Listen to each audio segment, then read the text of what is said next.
Just last month, Beijing officially announced a full suspension on importing all seafood products from Japan.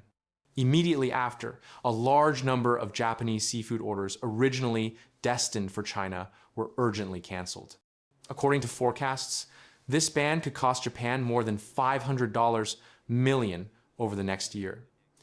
Faced with such a huge loss, Japanese fishermen are naturally deeply worried. But at the same time, India's seafood exporters seem to see a new business opportunity. Some are even eager to pop champagne in advance. That's because India's seafood exports have long been suppressed by the United States' hefty tariffs of up to 50%. Now, with Japan's absence in the Chinese seafood market, India hopes to seize the moment and take over the share Japan has lost. But the question is, will China actually consider importing seafood from India? In November 2025, a series of inappropriate remarks by the Japanese Prime Minister directly triggered China's decision to fully halt seafood imports from Japan.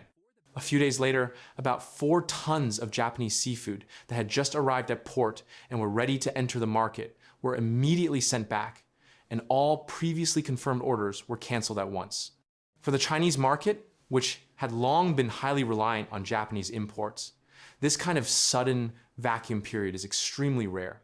At this critical moment, Indian seafood exporters believe this might be the first opportunity in years for India's seafood industry to compete head-on with Japan in the Chinese market. When it comes to India, this nation of 1.4 billion people, many people's first impressions might be curried street snacks, overcrowded train stations, or trains packed with people hanging off the sides. But what you may not know is that India is actually a major seafood exporter. Looking at the map, India is surrounded by the sea on 3 sides, with a coastline stretching more than 7,500 kilometers.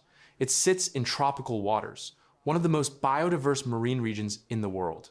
The seawater here is warm, marine life grows quickly, and the variety of species far exceeds that of higher latitude regions.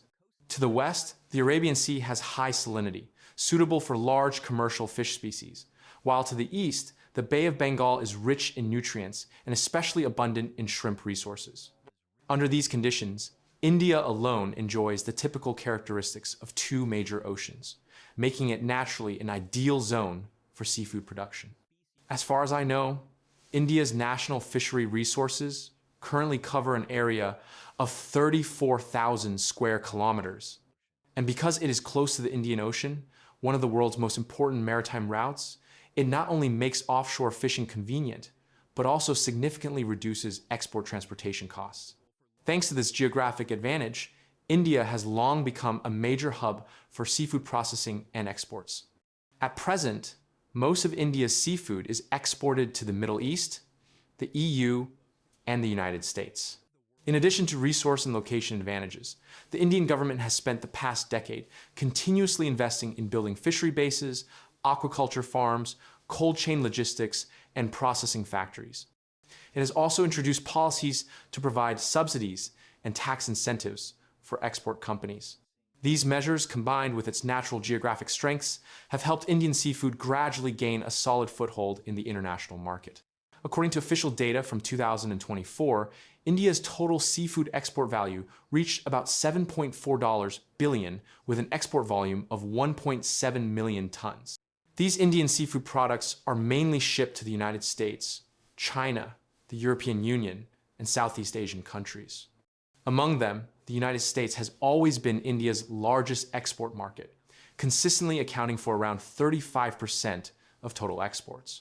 Within all of India's seafood export categories, shrimp is undoubtedly the core product, especially white-leg shrimp, which alone makes up about 70% of total export value. In 2024 alone, the US purchased 47% of India's shrimp. These white-legged shrimp depart from the Arabian Sea, pass through the Mediterranean and the Atlantic Ocean, and eventually reach the US East Coast, with the entire journey taking roughly 25 days. But now, Indian seafood suppliers can no longer rely on the US market at all. We all know that after Trump came to power, he began imposing massive tariffs on Indian goods in order to gain more leverage in international negotiations. On July 31st, The US government signed an executive order stating that starting August 7th, most Indian goods entering the US would be subject to a 25% tariff. Then, on August 6th, the US added another 25%, citing India's direct or indirect import of Russian oil as the reason. With these two policies combined, Indian products were effectively hit with tariffs as high as 50%, which officially took effect on August 27th. This wave of tariffs cast a wide net, mainly targeting labor-intensive, low-value-added export industries such as apparel, leather goods, furniture, and seafood. Many Indian export companies had relied on low prices to compete. But once tariffs surged, price advantages disappeared. Exports naturally became difficult, and many processing plants were forced to shut down. India's seafood industry was among the first to take a heavy blow. After all, the US is India's largest seafood export market, accounting for 1/3 of its share. High tariffs affected not only aquaculture and fishing, but also the entire upstream and downstream supply chain, including seafood processing, cold chain transportation, packaging, and logistics. Frozen shrimp was hit the hardest. These products had previously been a key source of supply from major US retailers such as Walmart. But once the 50% tariff took effect, a large number of American clients canceled their orders and future export plans had to be put on hold. According to data released by India, in October alone, India's seafood exports to the US fell 9% year on year, and the millions of jobs relying on this industry have become dangerously unstable as a result.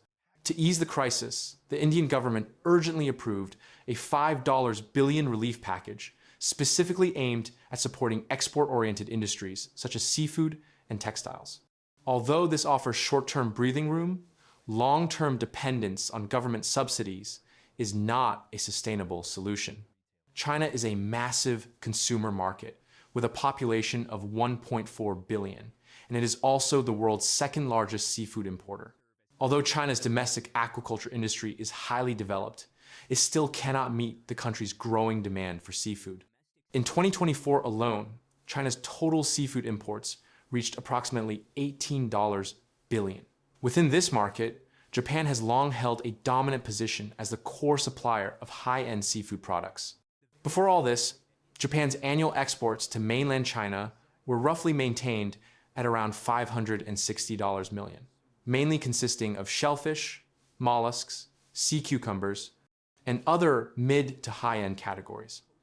Many Chinese consumers, when eating Japanese cuisine, naturally regard Japanese seafood as premium products. If we look at the product structure, you'll find that India simply cannot replace Japan's position in the Chinese market. The reason is that Japan exports high value-added seafood, such as scallops, tuna, and sea cucumbers from Hokkaido, primarily serving high-end Japanese restaurants and middle-class households. These products emphasize origin and freshness, and many are consumed directly as sashimi. India's products, however, whether in terms of farming environments or processing standards, are not suitable for sashimi. On top of that, Chinese consumers care greatly about the origin of seafood. In high-end dining especially, a country's overall sanitation standards heavily influence how its seafood exports are perceived.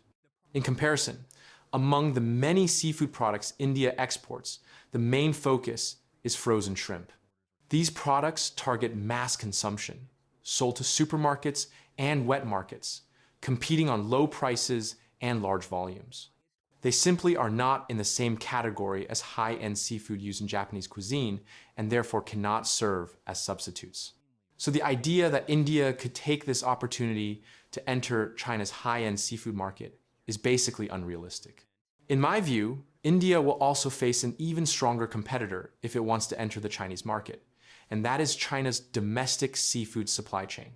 It's important to note that China itself is the world's largest aquaculture producer, especially when it comes to white-leg shrimp. The very category that India relies on has long been produced in China at extremely low cost. In places such as Hainan and Shandong, as well as virtually all coastal cities in China, white-leg shrimp farms have been established on a massive scale. With the industry already operating in a fully standardized and industrialized manner, China's annual production exceeds 1.6 million tons, accounting for 38% of global output. It is also worth mentioning that as early as 2022, 35 Indian companies were suspended from exporting to China due to hygiene issues. This is because India's seafood industry is dominated by small and medium-sized farms, which account for as much as 70%. Most of these small farmers cannot afford the costs of water purification, sanitation, and disinfection, leading to frequent violations during processing. Combined with an underdeveloped cold chain system, low port handling efficiency, and a transportation loss rate of up to 35%, the problems compound further. In addition, Indian seafood products have repeatedly been found in multiple countries to contain excessive antibiotic residues and even banned substances.